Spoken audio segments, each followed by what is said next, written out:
Present by Ravi studio Ambikapur.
तारी मोर ए दाई आमा के बीरू छजरे लागे गे माई सेवाला ले ले जगत जननी जोता वाली गे धरामी माता ए दाई टूट के अंगोरा गिरे लागे गे माई सेवाला ले ले जोता वाली जगत जननी महा तारी मोर ए माता भरत यागी में ले है उपनाश गे माई।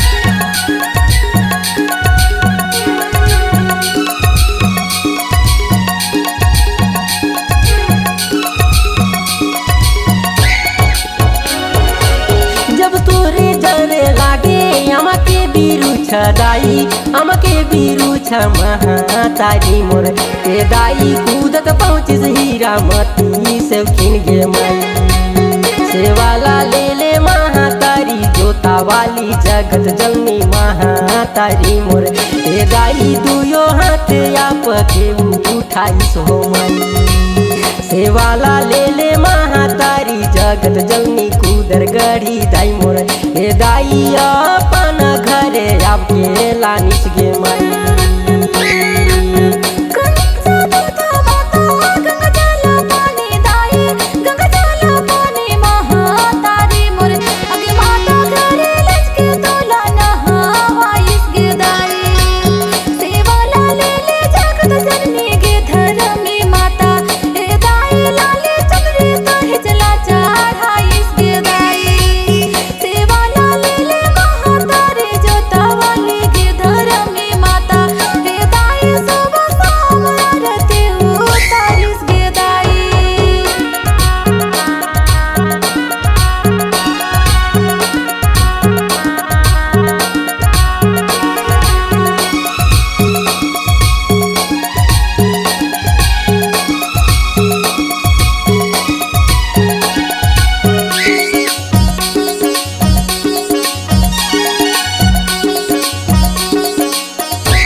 दाई तोर भजन गावे महा तारी मोर ये दाई कंठ में हो गे सहाई गे माई सेवाला ले ले महा तारी जोता वाली जगत जननी महा तारी मोर ये दाई भूल चुकला क्षमा करी देवे गे दाई। माता हाथ जोड़ के मान से मैं तही चला माना के माई।